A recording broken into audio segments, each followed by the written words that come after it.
بسم اللہ الرحمن الرحیم۔ السلام علیکم ورحمۃ اللہ وبرکاتہ۔ ہم نے پہلے بتایا تھا کہ نبی صلی اللہ علیہ وسلم کی زندگی کے پہلے 40 سال کی معلومات بہت کم ہیں۔ صرف 2 واقعے نبوت سے پہلے کے ریکارڈ میں ہیں۔ پہلا واقعہ یہ ہے کہ نبی صلی اللہ علیہ وسلم کی شادی حضرت خدیجہ سے کیسے ہوئی۔ تو آئیے سنتے ہیں یہ خوبصورت کہانی۔ نبی صلی اللہ علیہ وسلم کی ملاقات حضرت خدیجہ سے کیسے ہوئی؟ اب سوال یہ ہے کہ نبی صلی اللہ علیہ وسلم کی ملاقات حضرت خدیجہ بنت خویلد رضی اللہ عنہا سے کیسے ہوئی؟ ہم نے پہلے بتایا تھا کہ نبی صلی اللہ علیہ وسلم ایک چرواہے تھے۔ وہ لوگوں کی بکریاں اور اونٹ چراتے وہ اس کام کی اجرت لیتے تھے۔ ایک بار ایسا ہوا کہ خدیجہ کی بڑی بہن کے پاس اونٹوں کا بڑا ریوڑ تھا۔ وہ ڈھونڈ رہی تھیں کہ کوئی ان اونٹوں کو مکہ سے باہر لے جائے اور ان کی دیکھ بھال کرے، تو انہوں نے 2 نوجوان رکھے۔ ایک نبی صلی اللہ علیہ وسلم تھے اور دوسرا ایک اور نوجوان تھا۔ جب چرانے کا کام ختم ہوا تو دونوں کو شہر واپس جا کر اپنی اجرت لینی تھی۔ دوسرے نوجوان نے نبی صلی اللہ علیہ وسلم سے کہا، چلو اب ہم مزدوری لینے چلتے ہیں۔ لیکن نبی صلی اللہ علیہ وسلم نے کہا، کیا تم میری طرف سے بھی چلے جاؤ گے؟ مجھے جا کر مانگنے میں شرم آتی ہے۔ تو وہ نوجوان خدیجہ کی بڑی بہن کے پاس گیا۔ اتفاق سے اس وقت خدیجہ بھی گھر پر تھیں۔ خدیجہ نے پوچھا، محمد کہاں ہیں؟ نوجوان نے جواب دیا، انہیں آپ سے مزدوری مانگنے میں شرم آ رہی تھی۔ اس پر خدیجہ کی بڑی بہن نے کہا، میں نے محمد سے زیادہ شرمیلا اور باعزت اور شریف اور پاکیزہ کردار والا کوئی نوجوان نہیں دیکھا۔ روایت میں آتا ہے کہ یہ پہلی بار تھا جب خدیجہ نے نبی صلی اللہ علیہ وسلم کے بارے میں سنا اور اس انداز میں سنا تو ان کے دل میں ایک بات بیٹھ گئی۔ ذرا غور کریں، خدیجہ اس وقت کنواری نہیں تھیں، وہ بیوہ تھیں اور تنہا زندگی گزار رہی تھیں۔ اس زمانے میں عام طور پر کوئی بڑا غیر شادی شدہ نہیں رہتا تھا۔ بہت سے مردوں نے خدیجہ سے شادی کرنا چاہی کیونکہ وہ شریف قریشی خاندان سے تھیں۔ وہ بہت دولت مند تھیں اور جاہلیت کے قانون کے مطابق ساری دولت شوہر کے ہاتھ آ جاتی تھی، لیکن خدیجہ نے سب کو منع کر دیا تھا۔ وہ عام عورت نہیں تھیں، وہ مکہ کی سب سے دولت مند خاتون تھیں۔ ان کی شخصیت میں ایک خاص وقار تھا۔ اب ذرا تجارت کا قصہ سنیں۔ خدیجہ کا تجارتی قافلہ شام جانے والا تھا۔ ان کے پاس کافی دولت تھی۔ ان کی 2 شادیاں ہو چکی تھیں۔ ان کے دوسرے شوہر ایک امیر تاجر تھے اور ان دونوں کی کوئی اولاد نہیں تھی اور نہ ہی شوہر کے کوئی بھائی تھے۔ تو جب شوہر کا انتقال ہوا تو ساری دولت خدیجہ کو وراثت میں ملی۔ حالانکہ جاہلیت میں عورتیں عام طور پر وراثت نہیں پاتی تھیں، اور خدیجہ نے اس دولت کو بہت سمجھداری سے بڑھایا۔ وہ حج کے زمانے میں سامان خریدتیں، اسے شام میں بیچتیں، شام سے دوسرا سامان لاتیں، اسے یمن میں بیچتیں، یمن سے کچھ اور لاتیں، اسے مکہ میں بیچتیں۔ یوں تجارت چلتی رہتی۔ لیکن چونکہ وہ خاتون تھیں، خود سفر نہیں کر سکتی تھیں، اس لیے ہر بار کسی تاجر کو رکھنا پڑتا۔ ان دنوں اجرت کی بجائے منافع میں حصہ دیا جاتا تھا، یعنی مضاربہ۔ مثلاً 30% منافع تمہارا اور 70% میرا۔ یہ اسلام میں بھی جائز ہے، لیکن چونکہ خدیجہ کسی غیر کو بھیجتی تھیں تو اکثر لوگ چوری کر لیتے، جھوٹ بولتے، دھوکہ دیتے، اس لیے انہیں اتنی دولت نہیں ملتی تھی جتنی کا وہ حق رکھتی تھیں۔ تو جب خدیجہ نے نبی صلی اللہ علیہ وسلم کی تعریف اپنی بہن سے سنی تو فیصلہ کیا کہ اس بار مضاربہ کے لیے انہیں ہی چنیں گی۔ حالانکہ نبی صلی اللہ علیہ وسلم تجارت میں نئے تھے، انہوں نے کبھی تجارتی سفر نہیں کیا تھا، لیکن خدیجہ نے ان کی ایمانداری کی وجہ سے یہ سب نظر انداز کیا۔ اور حقیقت بھی یہی ہے، جب کوئی مرد عورت کے ساتھ نرمی اور شائستگی سے پیش آتا ہے تو اس کی باقی فطرت بھی اچھی ہوتی ہے۔ تو خدیجہ نے اپنی نوکرانی کے ذریعے نبی صلی اللہ علیہ وسلم کو پیغام بھیجا کہ آپ میرا قافلہ لے کر جائیں۔ نبی صلی اللہ علیہ وسلم سیدھے ابو طالب کے پاس گئے اور کہا، چچا جان، خدیجہ نے مجھے یہ پیشکش کی ہے، آپ کا کیا خیال ہے؟ ذرا غور کریں، نبی صلی اللہ علیہ وسلم نے خود سے فیصلہ نہیں کیا، پہلے اپنے چچا سے مشورہ لیا۔ یہ ہے ادب اور احترام کی مثال۔ ابو طالب نے کہا، میرے بھتیجے، خدیجہ مکہ کی سب سے امیر خاتون ہے، اللہ نے تمہیں یہ موقع دیا ہے، انکار مت کرنا۔ تو نبی صلی اللہ علیہ وسلم نے ہاں کر دی۔ خدیجہ نے 50% منافع دینے کا وعدہ کیا، کیونکہ ان کا خیال تھا کہ اچھی ترغیب اچھا کام لائے گی۔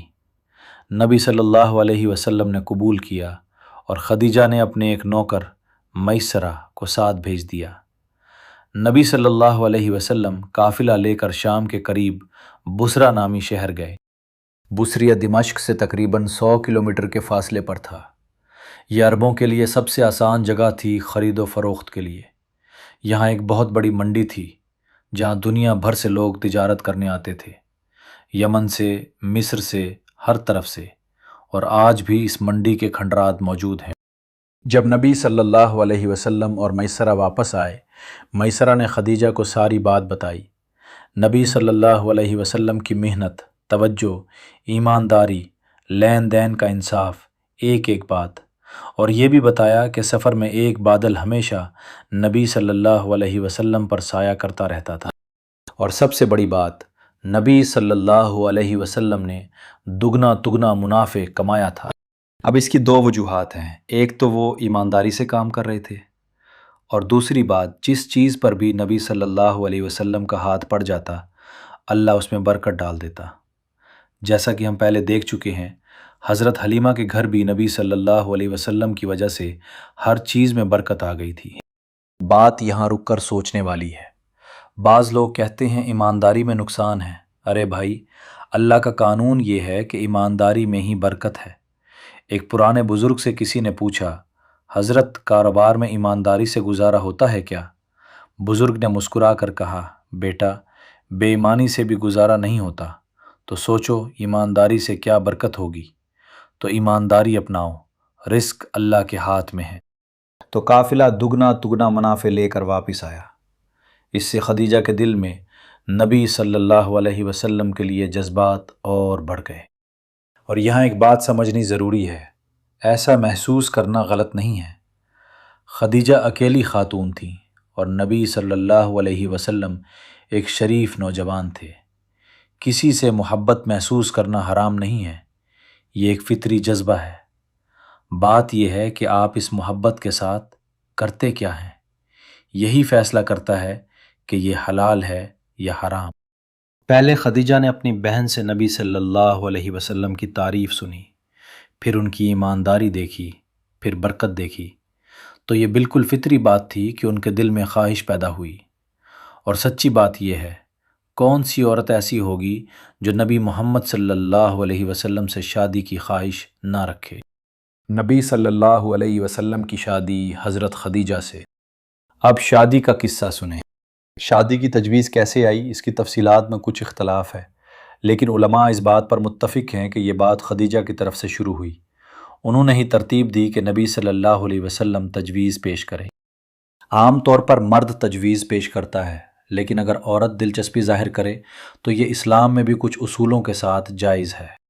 ایک روایت میں ہے کہ خدیجہ نے اپنی ایک بزرگ نوکرانی نفیسہ سے اپنی خواہش کا اظہار کیا۔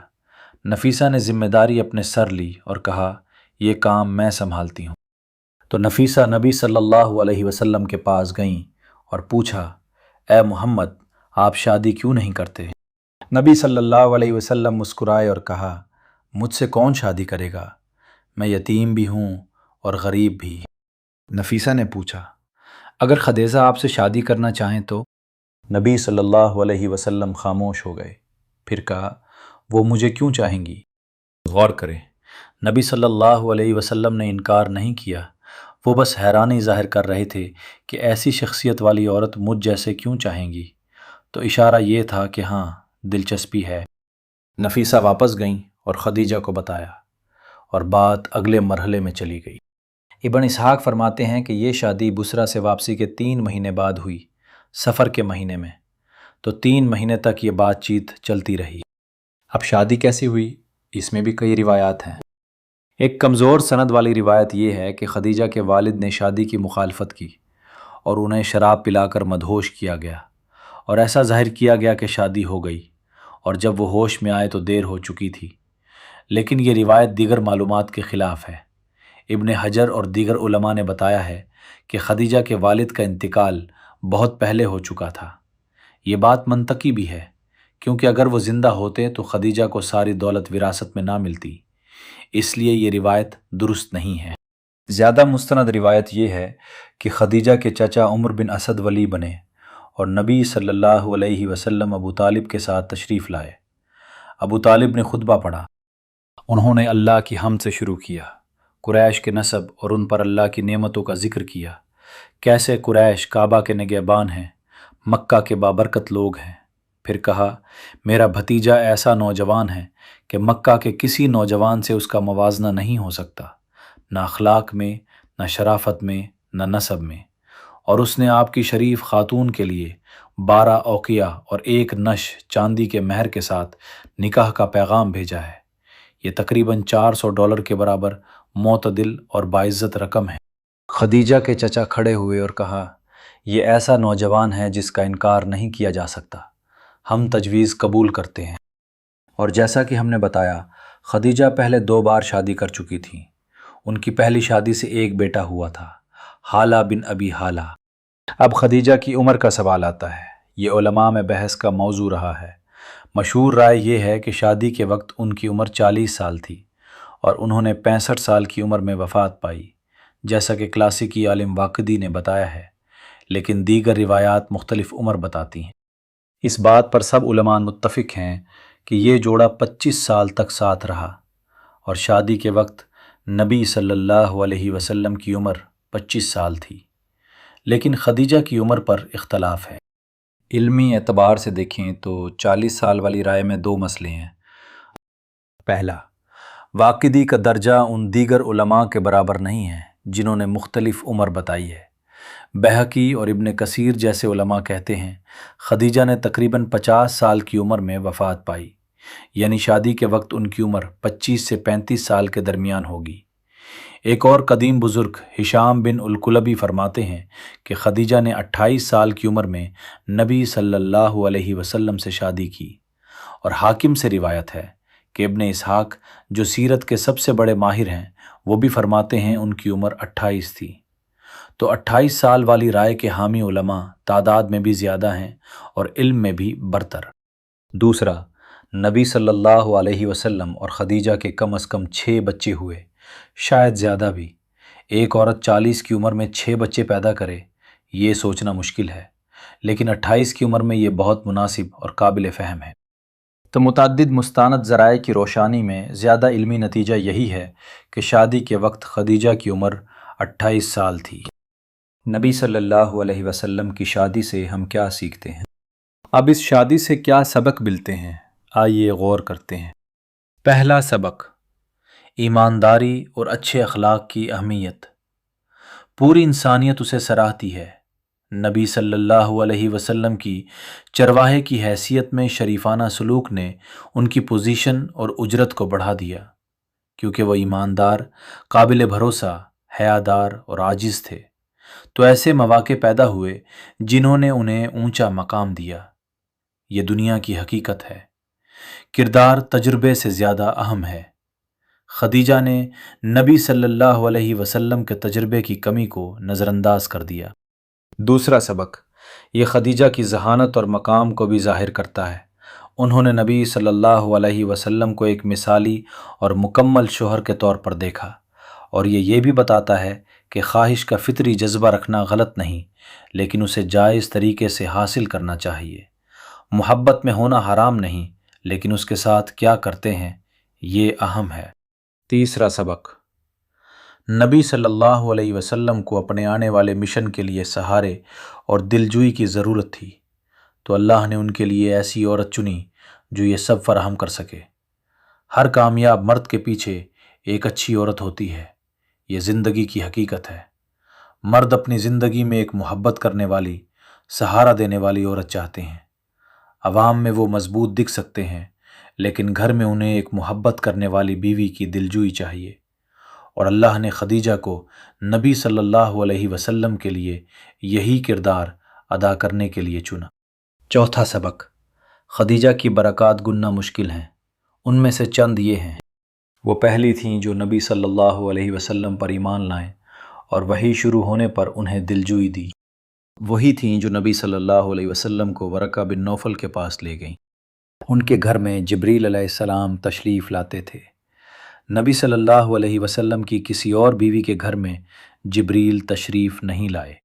ایک بار نبی صلی اللہ علیہ وسلم نے خدیجہ سے کہا، اے خدیجہ، یہ جبریل ہیں اور وہ آپ کو اللہ کا سلام پہنچا رہے ہیں اور اپنی طرف سے بھی سلام دے رہے ہیں، اور آپ کو جنت میں ایک ایسے گھر کی بشارت دے رہے ہیں جہاں نہ شور ہوگا نہ کوئی تھکاوٹ۔ خدیجہ نے اتنا ذہین جواب دیا کہ کہا، اللہ ہی السلام ہے، سلام جبریل پر اور سلام آپ پر اے اللہ کے رسول۔ ایک اور سبق سیکھنے والی بات، جب کوئی اچھی چیز ہمارے ساتھ ہو تو ہمیں اللہ سے یہ نہیں کہنا چاہیے کہ جزاک اللہ یا اللہ، کیونکہ اللہ کی جزا ہم پر آتی ہے، ہم اللہ کو جزا دینے والے کون ہیں، بلکہ الحمدللہ کہنا چاہیے۔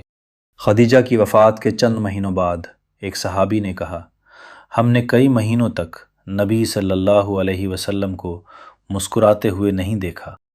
حضرت عائشہ جو مدینہ کے دور میں نبی صلی اللہ علیہ وسلم کی محبوب بیوی تھیں، انہوں نے ایک بار کہا، میں نے کسی عورت سے اتنی غیرت محسوس نہیں کی جتنی خدیجہ سے، حالانکہ میں نے انہیں دیکھا بھی نہیں تھا، کیونکہ میں جانتی تھی نبی صلی اللہ علیہ وسلم ان سے کتنی محبت کرتے ہیں۔ ایک بار نبی صلی اللہ علیہ وسلم خدیجہ کا ذکر کر رہے تھے، عائشہ سے برداشت نہ ہوا اور انہوں نے کچھ ایسی بات کہہ دی جو نہیں کہنی چاہیے تھی۔ کہا، اے اللہ کے رسول، آپ کب تک ایک بوڑھی عورت کا ذکر کرتے رہیں گے جب اللہ نے آپ کو ایک جوان عورت دی ہے؟ نبی صلی اللہ علیہ وسلم کو یہ بات ناگوار گزری۔ فرمایا، نہیں، اللہ کی قسم، اللہ نے مجھے اس سے بہتر کوئی نہیں دی۔ وہ پہلی تھی جو مجھ پر ایمان لائی جب سب نے انکار کیا، اس نے مجھے اپنی دولت دی جب سب نے چھوڑ دیا، اور اس نے میرا ساتھ دیا جب پوری قوم نے بے رخی برتی، اور اللہ نے اولاد بھی صرف اسی سے دی۔ اس کے بعد عائشہ نے سبق سیکھ لیا اور پھر کبھی خدیجہ کا تذکرہ نہیں کیا۔ عائشہ کی غیرت کی ایک وجہ یہ بھی تھی کہ جب بھی نبی صلی اللہ علیہ وسلم کو کوئی تحفہ، پیسہ یا گوشت ملتا، وہ اس کا کچھ حصہ خدیجہ کی سہیلیوں کو بھیجتے۔ یہ ظاہر کرتا ہے کہ وہ خدیجہ کی کتنی قدر کرتے تھے۔ ایک اور بار خدیجہ کی بڑی بہن مدینہ میں نبی صلی اللہ علیہ وسلم سے ملنے آئیں۔ عائشہ موجود تھیں۔ جب بہن دروازے کے باہر چلتی ہوئی آئیں، نبی صلی اللہ علیہ وسلم کی کیفیت بدل گئی، کیونکہ ان کی چال خدیجہ کی یاد دلاتی تھی۔ اور جب بہن نے اندر آنے کی اجازت مانگی، عائشہ نے دیکھا کہ نبی صلی اللہ علیہ وسلم کا چہرہ پیلا پڑ گیا۔ خدیجہ کی ساری یادیں امڑ آئیں۔ نبی صلی اللہ علیہ وسلم جانتے تھے کہ یہ خدیجہ نہیں ہیں، لیکن ان کی یادیں اتنی شدید تھیں کہ اتنے سال بعد بھی وہ تقریباً آنسوؤں کے قریب آ گئے۔ سبحان اللہ، یہ ہے سچی محبت، نہ مرنے سے ختم ہوتی ہے نہ وقت سے۔ پانچواں سبق، یہ ظاہر کرتا ہے کہ نبی صلی اللہ علیہ وسلم کوئی شہوت پرست شخص نہیں تھے۔ اگر چاہتے تو کسی کم عمر کنواری سے شادی کر سکتے تھے، لیکن انہوں نے ایک ایسی شریف خاتون سے شادی کی جو 2 بار بیوہ ہو چکی تھیں اور بچوں والی تھیں، اور وہ ان کی وفات تک ان کے ساتھ وفادار رہے۔ چھٹا سبق، نبی صلی اللہ علیہ وسلم کی تمام اولاد خدیجہ سے ہوئی، کم از کم 6 بچے۔ پہلے بیٹے کا نام قاسم تھا، اسی لیے نبی صلی اللہ علیہ وسلم کی کنیت ابو القاسم تھی۔ قاسم جاہلیت کے زمانے میں پیدا ہوئے اور اس عمر تک پہنچے جب لڑکے اونٹ پر سواری کر سکتے ہیں، یعنی 7-8 سال، پھر فوت ہو گئے۔ بس اتنا ہی ہمیں معلوم ہے۔ پھر نبی صلی اللہ علیہ وسلم کی 4 بیٹیاں ہوئیں، زینب، رقیہ، ام کلثوم اور فاطمہ۔ پھر آخری بیٹا عبداللہ، جو وحی شروع ہونے کے بعد پیدا ہوئے اور بچپن میں ہی فوت ہو گئے۔ کچھ لوگ 2 اور اولاد کا اضافہ کرتے ہیں، لیکن مضبوط رائے یہ ہے کہ عبداللہ کے 2 لقب تھے، طاہر اور طیب، یعنی یہ کوئی اضافی بچے نہیں بلکہ عبداللہ کے ہی نام تھے۔ 4 بیٹیاں جوان ہوئیں، شادیاں ہوئیں، اور 3 کا انتقال نبی صلی اللہ علیہ وسلم کی زندگی میں ہی ہو گیا۔ صرف فاطمہ نبی صلی اللہ علیہ وسلم کے بعد چند مہینے زندہ رہیں۔ نبی صلی اللہ علیہ وسلم کی اولاد کے گزر جانے کی حکمتیں ہیں۔ دلچسپ بات یہ ہے کہ نبی صلی اللہ علیہ وسلم ایک کے بعد ایک تکلیف دہ مصیبتوں سے گزرے۔ والدین یا اولاد کا کھونا اس سے بڑی کوئی تکلیف نہیں۔ نبی صلی اللہ علیہ وسلم نے دونوں جھیلیں، کئی بار یتیم ہوئے، پھر بار بار اولاد کھوئی۔ پہلے قاسم، پھر عبداللہ، پھر ابراہیم جو ان کی لونڈی سے پیدا ہوئے۔ ایسا لگتا ہے جیسے اللہ انہیں سب سے مشکل تجربات سے گزار رہا ہے۔ کیوں؟ کئی حکمتیں ہیں۔ پہلی، اللہ بتا رہا ہے کہ زندگی کا مقصد آزمائش ہے، کیونکہ انہی آزمائشوں سے بندے کا اللہ سے رشتہ مضبوط ہوتا ہے۔ دوسری، ان آزمائشوں سے گزر کر سچی بندگی حاصل ہوتی ہے، تب سمجھ آتی ہے کہ ہم کون ہیں اور اللہ کون ہے۔ تیسری، ان مشکلات سے انتہائی صبر پیدا ہوتا ہے۔ نبی صلی اللہ علیہ وسلم کو اپنا مشن پورا کرنے کے لیے یہ صبر چاہیے تھا۔ چوتھی، اللہ نے ان آزمائشوں سے ان کے دل کو نرم کیا۔ اور غور کریں، اللہ نے انہیں آزمایا لیکن ان کی برداشت سے زیادہ نہیں۔ انہیں بیٹے اور بیٹیاں دونوں دیں تاکہ انہیں باپ ہونے کا مزہ ملے اور ان لوگوں کو خاموش کیا جا سکے جو طعنے دیتے۔ اور سبحان اللہ، جب نبی صلی اللہ علیہ وسلم کا بیٹا عبداللہ فوت ہوا تو عاص بن وائل اتنا بے رحم تھا کہ خوشی سے ناچ اٹھا کہ نبی صلی اللہ علیہ وسلم کی نسل ختم ہو گئی۔ ذرا تصور کریں، اپنا بیٹا کھونے کا درد اور اوپر سے دشمن گلیوں میں خوشیاں مناتا پھرے۔ اس پر اللہ نے سورہ کوثر نازل فرمائی۔ 3 چھوٹی چھوٹی آیتیں نبی صلی اللہ علیہ وسلم کو بہت پیاری تھیں۔ اللہ فرماتا ہے، اے محمد، ہم نے تمہیں کوثر عطا کیا، تو اپنے رب کے لیے نماز پڑھو اور قربانی کرو، بے شک تمہارا دشمن ہی نسل کٹا ہے۔ سبحان اللہ، اللہ کہہ رہے ہم نے بہت کچھ دیا، فکر مت کرو۔ ہم نے ایک چیز لی تو اس کے بدلے کوثر دیا، اور کوثر کا مطلب جنت ہے۔ جنت کی ہر چیز ہے اور جنت کی نہر ہے، اور تمہارے دشمن وہی ہیں جو ہر چیز سے کاٹ دیے جائیں گے۔ اور اللہ نے اپنا وعدہ پورا کیا۔ آج عاص بن وائل اور اس جاسو کا نام صرف وہی لیتے ہیں جو ان سے نفرت کرتے ہیں۔ دیکھیں اللہ نے کیسے نبی صلی اللہ علیہ وسلم کے دشمنوں کو رسوا کیا، ان کی کیا میراث ہے۔ اب ایک علمی سوال، نبی صلی اللہ علیہ وسلم کے بیٹے کیوں نہیں جیے؟ اس کی بھی حکمت ہے۔ ابراہیم اس وقت پیدا ہوئے جب نبی صلی اللہ علیہ وسلم کی عمر 59-60 سال تھی، اور وہ صرف 18 مہینے زندہ رہے۔ ابن ماجہ کی روایت میں نبی صلی اللہ علیہ وسلم نے فرمایا، اگر ابراہیم زندہ رہتے تو نبی ہوتے، کیونکہ یہ ممکن نہیں کہ نبی صلی اللہ علیہ وسلم کا بیٹا نبی نہ ہو، لیکن چونکہ نبی صلی اللہ علیہ وسلم آخری نبی تھے، اس لیے اللہ کو نبوت کا سلسلہ ختم کرنا تھا۔ تو واضح ہے کہ نبی صلی اللہ علیہ وسلم کے بیٹے کیوں نہیں رہے، اور نبی صلی اللہ علیہ وسلم یہ جانتے تھے۔ اور سبحان اللہ، دیکھیں امت نے نبی صلی اللہ علیہ وسلم کی بیٹی کے بیٹوں کے ساتھ کیا کیا۔ کتنے گروہ بنے جنہوں نے ان کا مقام بہت اونچا کر دیا۔ تصور کریں اگر براہ راست بیٹے ہوتے تو امت انہیں زمین پر چلتے پھرتے نبی یا خدا بنا لیتی۔ تو دراصل یہ اللہ کی رحمت اور برکت تھی کہ نبی صلی اللہ علیہ وسلم کے بیٹے زیادہ زندہ نہیں رہے۔ کعبہ کی دوبارہ تعمیر۔ اب ہم دوسرے بڑے واقعے کی طرف آتے ہیں جو نبوت سے پہلے پیش آیا، کعبہ کی دوبارہ تعمیر۔ یہ واقعہ اس وقت ہوا جب نبی صلی اللہ علیہ وسلم کی عمر تقریباً 35 سال تھی، یعنی خدیجہ سے شادی کے 10 سال بعد۔ کعبہ کو 2 حادثے پیش آئے، آگ اور سیلاب۔ ایک عورت اپنے گھر کے باہر کھانا پکا رہی تھی اور اس کا گھر کعبہ کے بہت قریب تھا۔ ان دنوں گھر کعبہ سے 5-10 فٹ کے فاصلے پر ہوتے تھے۔ تو ایک چنگاری نکلی اور کعبہ کی چادر کو آگ لگ گئی۔ کعبہ کو نقصان پہنچا، کمزور ہوا، لیکن مکمل تباہ نہیں ہوا۔ پھر کچھ عرصے بعد مکہ میں ایک بہت بڑا سیلاب آیا جس نے کعبہ کی چھت اور کچھ دیواریں تباہ کر دیں۔ تو قریش نے فیصلہ کیا کہ پورا کعبہ نئے سرے سے تعمیر کرنا ہوگا، کیونکہ ساخت تقریباً ختم ہو چکی ہے۔ اور بالکل اسی وقت جدہ شہر میں ایک خاص فروخت کی خبر آئی۔ یہ کہانی بھی دلچسپ ہے۔ روم کے قیصر نے یمن کے ایک شہر کو امداد بھیجی تاکہ وہاں کا ایک گرجا گھر دوبارہ بنایا جا سکے جسے فارسیوں نے تباہ کیا تھا۔ کیسر نے بہترین لکڑی، سنگ مرمر، کاریگر، سب کچھ ایک جہاز میں بھر کر یمن بھیجا، لیکن اللہ کا کوئی اور منصوبہ تھا۔ کتب سیرت بتاتی ہیں کہ اللہ نے جدہ کے ساحل پر ایک ہوا چلائی اور جہاز ٹکرا گیا۔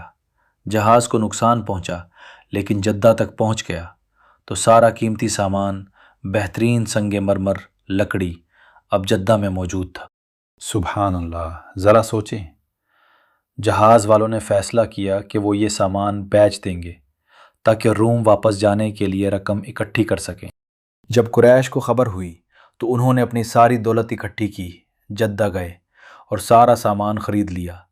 ساتھ ہی کیسر کے محلوں میں تربیت پانے والے کاریگروں کو بھی ساتھ لے آئے، سب کچھ مکہ لے آئے۔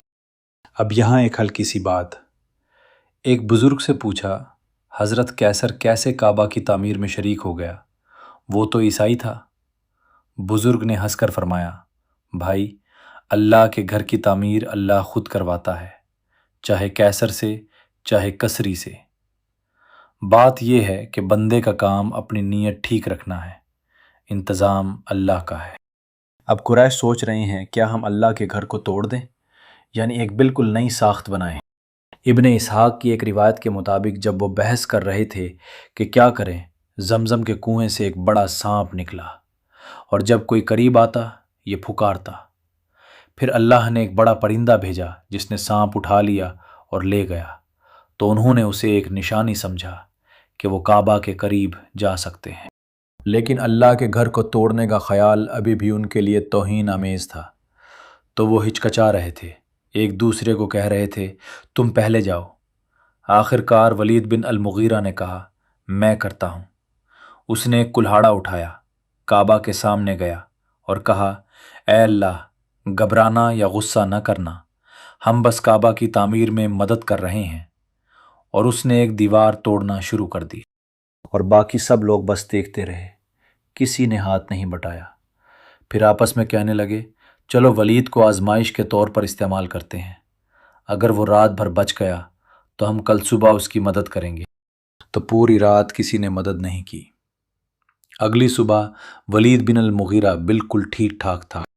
ذرا سوچیں، یہ بھی ایک عجیب طریقہ تھا، ہمت کرنے والے کو اکیلا چھوڑ دینا اور دیکھنا زندہ رہتا ہے یا نہیں۔ سچ کہا کسی نے، آدمی کام شروع کرے تو سب پیچھے ہٹ جاتے ہیں اور کام بن جائے تو سب آگے آ جاتے ہیں۔ اگلے دن سب نے مل کر کعبہ توڑا اور دوبارہ تعمیر کرنے لگے۔ کام قریش کے ذیلی قبیلوں میں تقسیم کیا گیا، 4 گروہ بنے اور ہر گروہ ایک دیوار کا ذمہ دار تھا۔ بنی عبد مناف قریش کا سب سے ممتاز ذیلی قبیلہ، جس میں بنی ہاشم بھی شامل تھا، یعنی عبد المطلب کا قبیلہ، انہیں سب سے باعزت دیوار سونپی گئی، اور دوسری سب سے باعزت دیوار بنی مخزوم کو دی گئی، جس میں ولید بن المغیرہ، ابو جہل وغیرہ تھے۔ اور جیسا کہ ہم جانتے ہیں حجر اسود کعبہ کے کونے پر ہے، تو یہ ایک نہیں بلکہ 2 دیواروں سے جڑا ہے، اور یہ دونوں دیواریں ان 2 حریف قبیلوں کی ذمہ داری تھیں، بنی عبد مناف اور بنی مخزوم۔ تو جب وہ کونے تک پہنچے مسئلہ پیدا ہو گیا، دونوں نے کہا حجر اسود ہماری طرف ہے، تمہاری طرف نہیں۔ پھر دوسرے قبیلے بھی شامل ہو گئے اور کہنے لگے تمہیں ہی یہ اعزاز کیوں ملے کہ حجر اسود کو واپس رکھو۔ تنازع شروع ہو گیا، غصہ اور لڑائی اس حد تک بڑھ گئی کہ کعبہ کی تعمیر 5 دن کے لیے رک گئی۔ ایک دن بنی مخزوم نے دوسرے ذیلی قبیلوں کے ساتھ خفیہ معاہدہ کیا کہ ہم حجر اسود کو رکھنے کے لیے مر مٹیں گے، اور انہوں نے اونٹ کے خون میں ہاتھ ڈبو کر اس عہد پر دستخط کیے۔ سبحان اللہ، یہ جاہلیت دیکھیں، کیا تم اپنی جان دے کر، اپنی بیوی کو بیوہ اور بچوں کو یتیم بنا کر صرف اس فخر کے لیے لڑو گے کہ کون حجر اسود رکھے؟ وہ تقریباً بڑی لڑائی پر پہنچنے والے تھے کہ 5ویں دن ابو امیہ بن المغیرہ، جو مکہ کے سب سے بزرگ شخص تھے، کہا خون نہیں بہے گا، ہم اس پر نہیں لڑیں گے، آؤ یہ فیصلہ اس شخص پر چھوڑ دیں جو اگلے بڑے دروازے سے داخل ہو۔ اب اس کا مطلب تھا قسمت کی بات، کیونکہ جو بھی اندر آئے گا وہ ظاہر ہے اپنے قبیلے کو ہی چنے گا۔ لیکن جیسا کہ ہم جانتے ہیں اگلے داخل ہونے والے شخص نبی صلی اللہ علیہ وسلم تھے۔ اور حیرت انگیز بات یہ ہے کہ جب نبی صلی اللہ علیہ وسلم اندر داخل ہوئے، ہر قبیلہ خوش ہوا۔ ہر ایک سوچ رہا تھا کہ نبی صلی اللہ علیہ وسلم ہمارے ساتھ سب سے زیادہ محبت کرتے ہیں اور ہماری طرف فیصلہ دیں گے۔ سبحان اللہ، یہ نبی صلی اللہ علیہ وسلم کے خوبصورت کردار کی نشاندہی ہے۔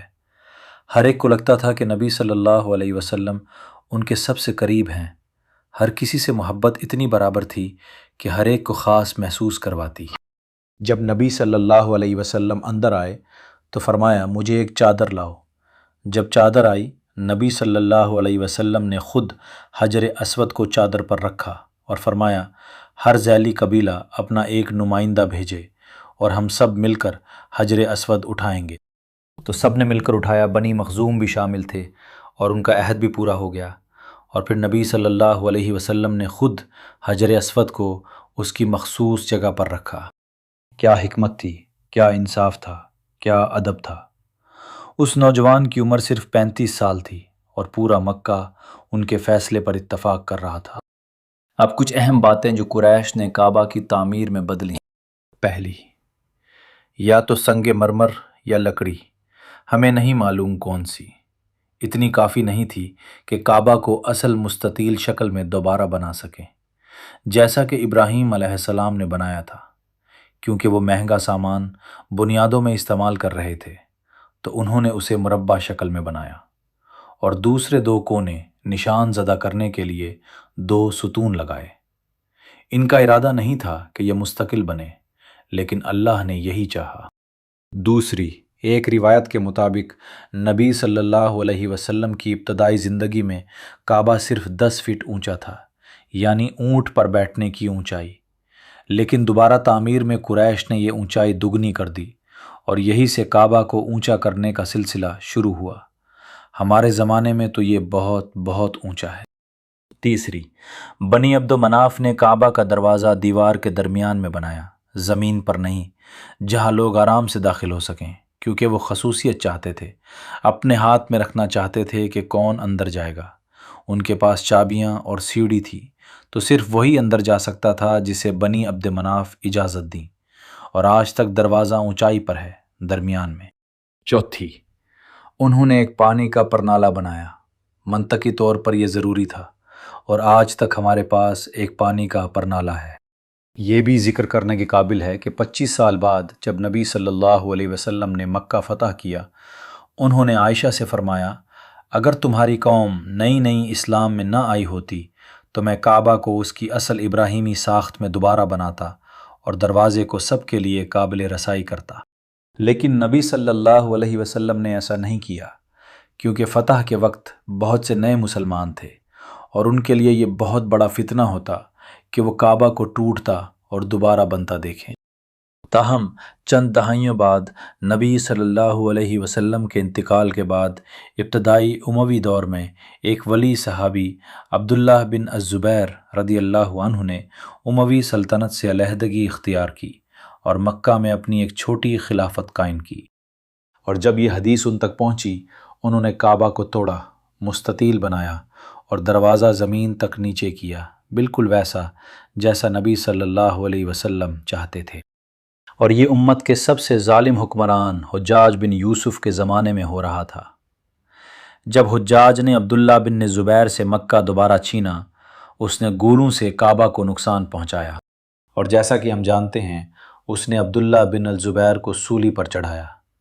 ایک صحابی کا بیٹا، صحابیہ کا بھائی، کعبہ کے سامنے، سبحان اللہ۔ دیکھیں یہ حجاج کتنا برا تھا۔ پھر حجاج نے کعبہ کو اس کی پہلی شکل میں دوبارہ بنایا اور اونچا دروازہ۔ پھر امام مالک کے زمانے میں روایت ہے کہ اس وقت کے خلیفہ نے امام مالک سے پوچھا، کیا ہم کعبہ کو ابراہیم علیہ السلام کی ساخت میں دوبارہ بنائیں؟ لیکن امام مالک نے کہا، نہیں، میں نہیں چاہتا کہ کعبہ ایک کھلونا بنے جسے بادشاہ آ کر اپنی مرضی سے بدلتے رہیں۔ یہ ہے سچی فقہ۔ تو حجاج بن یوسف کے زمانے سے کعبہ اسی پہلے اسلامی ساخت پر قائم ہے، اونچے دروازے کے ساتھ۔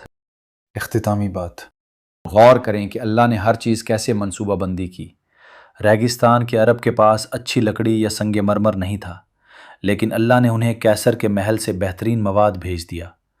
تو ہم کہہ سکتے ہیں کہ کیسر خود ہی کعبہ کی تعمیر کا خرچ اٹھا رہا ہے، یہ نہ جانتے ہوئے۔ سبحان اللہ، بے شک اللہ بہترین منصوبہ ساز ہے۔ اللہ سے دعا، اے اللہ ہمیں نبی صلی اللہ علیہ وسلم اور حضرت خدیجہ رضی اللہ عنہا کی محبت نصیب فرما۔ ہمیں ایسے گھر عطا فرما جہاں محبت ہو، ایمان ہو اور تیری رضا ہو۔ ہمیں ایسے رشتے عطا فرما جو نبی صلی اللہ علیہ وسلم اور خدیجہ کی طرح ایک دوسرے کا سہارا بنے، نہ کہ بوجھ۔ اے اللہ، جس طرح تو نے کیسر کا سامان کعبہ کی تعمیر کے لیے بھیج دیا، اسی طرح ہمارے لیے بھی غیب سے ایسے راستے کھول جو ہماری سوچ سے باہر ہیں۔ اے اللہ، ہمیں اپنا گھر، اپنا دل، ہر چیز اپنے لیے سنبھالنے کی توفیق عطا فرما تاکہ ہم تیری اطاعت میں جئیں اور تیری اطاعت میں مریں۔ آمین یا رب العالمین۔ اللہ حافظ۔ السلام علیکم ورحمۃ اللہ وبرکاتہ۔ اگلی قسط میں ہم نبی صلی اللہ علیہ وسلم کی زندگی کا سب سے اہم لمحہ سنیں گے، زید بن حارثہ کی کہانی، اور پھر وحی کی ابتدا۔ غار حرا میں کیا ہوا، جبریل علیہ السلام کیسے تشریف لائے اور پہلی آیات کیا تھیں، تو ضرور دیکھیے گا اور اپنے پیاروں کو بھی بتائیے گا۔